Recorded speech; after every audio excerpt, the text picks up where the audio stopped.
देखो हुआ, आज हम बताने जा रहे हैं एकदम सिंपल तरीका में कोशिका के बारे में। मान लीजिए कि क्या है कोशिका, यह है कोशिका। कोशिका एकदम सिंपल तरीका में जाने कोशिका। कोशिका के अंदर बहुत सारे होते हैं कोशिका अंग।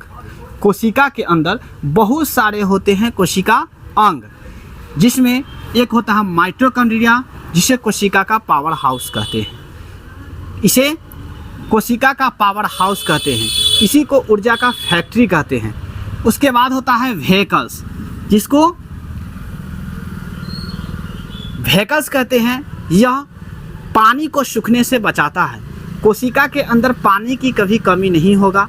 अगर कोशिका के अंदर पानी की कमी हो जाए तो कोशिका सूख जाएगा, कोशिका की मृत्यु हो जाएगी। यानी यह वेहिकल्स कोशिका को सूखने से बचाता है। उसके बाद होता है वेहिकल, उसे क्या होता है गल्जिका। गल्जिका जो परिवहन का काम करता है, एक दूसरे को सूचना प्रदान करता है। यानी माइटोकॉन्ड्रिया, वेहिकल्स, गल्जिका। उसके बाद होता है सेंट्रोसोम, यह कोशिका का विभाजन करता है, यानी कोशिका विभाजन का काम करता है। मान लीजिए कि शरीर में कहीं कट फुट हो गया या कट गया, तो वहाँ पे जो कटा हुआ स्थान पे जो 4 दिन 5 दिन में जो पूर्ति हो जाती है, जो ठीक हो जाता है घाव, तो वहाँ पे क्या होता है कि कोशिका विभाजन हो जाता है। वह कोशिका विभाजन का काम करता है सेंट्रोसोम। उसके बाद होता है लाइसोसोम, इसे आत्महत्या की थैली कहते हैं।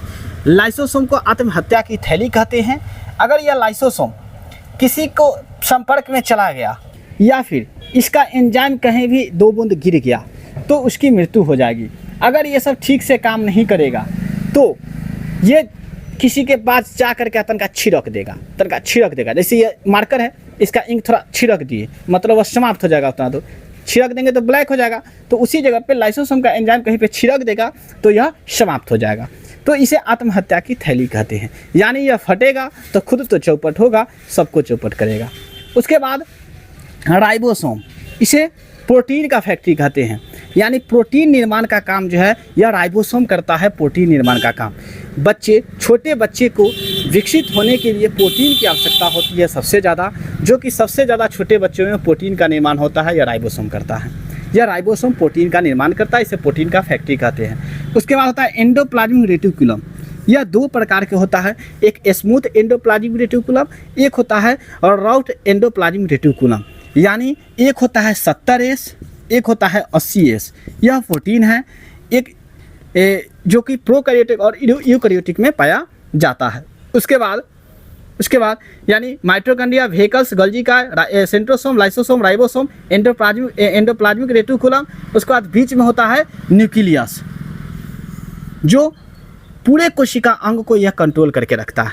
पूरे कोशिका अंग को यह कंट्रोल करके रखता है, यह न्यूक्लियस।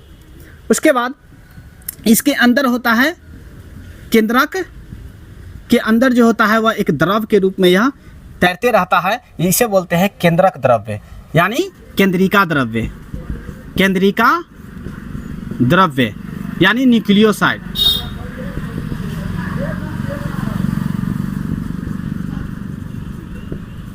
इसे न्यूक्लियोसाइड कहते हैं।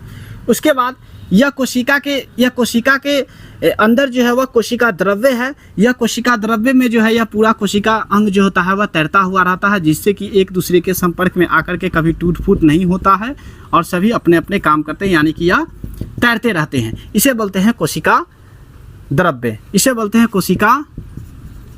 कोशिका द्रव्य यानी साइटोप्लाज्म। इसे न्यूक्लियोसाइड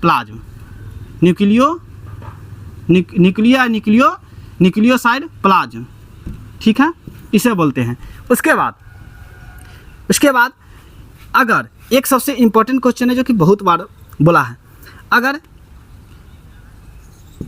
केंद्रिका द्रव्य और यह कोशिका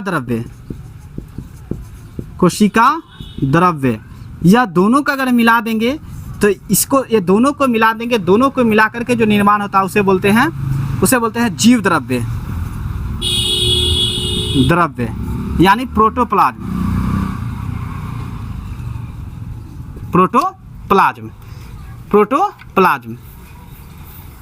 इसे प्रोटोप्लाज्म बोलते हैं।